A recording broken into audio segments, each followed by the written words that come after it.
अस्सलाम वालेकुम। अरब बद्दू जो हैं उनके यहाँ एक दस्तूर है, पुराना चलता आ रहा है,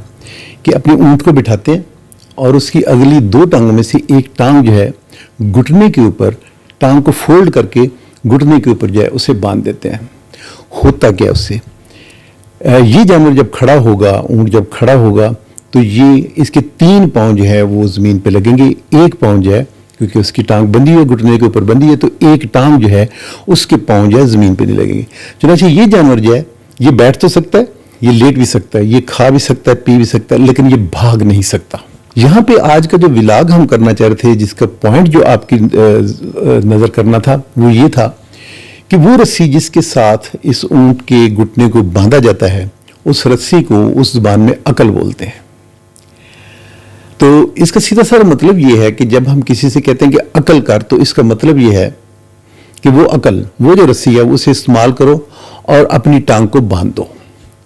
अपनी टांग को बांधने से क्या मतलब हुआ कि वो जो सोच मुंतशिर है, इंतशार में है, भाग रहा है, ज़हन दौड़ रहा है, हम इमोशनली डिस्टर्ब्ड हैं, गुस्से में हैं, या शायद गुस्सा भी नहीं है और बगैर किसी सूझबूझ के चल रहे हैं, तो थोड़ी देर के लिए रुक जाइए, भाग दौड़ ख़त्म कीजिए, एहसास कीजिए, रुकिए, सब्र कीजिए, अपने इर्द गिर्द देखिए, मामलात को समझने की कोशिश कीजिए। अगर खा रहे हैं तो ठंडा करके खाएं, दूसरों का, इर्द गिर्द वालों का एहसास करके खाएं, उनके साथ जो है तर्ज मुआशरत उसे ठीक कीजिए। लेकिन आप और मैं अगर अपने इर्द गिर्द देखें तो हमें जब अकल करने का मौका होता है हमारे लिए, तो हम बाकी सब कुछ तो करते हैं, हम अकल नहीं करते। हम वो जो अपने जहन के, जो अकल के घोड़े पे सवार होते हैं और फिर हम किसी की सुन नहीं रहे होते हैं, रुकते नहीं हैं, शायद वही हमारे लिए सबसे ज़्यादा नुकसान का बायस इस तरह से बनता है कि हम अपनी एनर्जी जो है वो भाग दौड़ में अपने रिसोर्सेज को ना समझते हुए, किसी स्ट्रेटजी के बगैर जब इस्तेमाल करते हैं, तो शायद हमें वो कामयाबी नहीं मिलती। तो ज़रूरी ये है कि जब अकल करने का टाइम हो तो उस वक़्त हम रुकें, अपनी सोच की उस टांग को, एक टांग को बांधें, और ज़िंदगी में कामयाबी हासिल करने के लिए ज़रूरी ये करार दें कि उसका सब्र करना है, स्ट्रेटजी बनानी है, सूझबूझ से काम लेना है, देखना है कि मेरे पास रिसोर्सेज क्या हैं,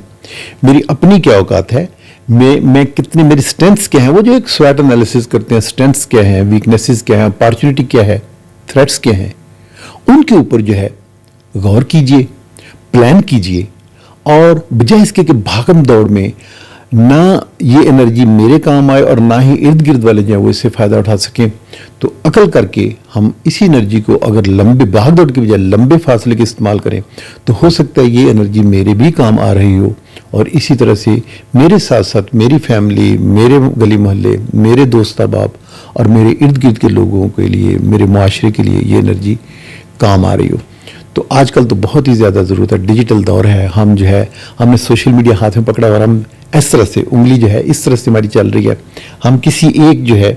आप कह लीजिए कि स्क्रीनशॉट पे रुकते नहीं हैं। रुकना सीखिए, अकल करना सीखिए, और कोशिश कीजिए सब्र से, सूझबूझ से, इस्तिकामत से काम लें। वमा अलैना इल्लल बलाग।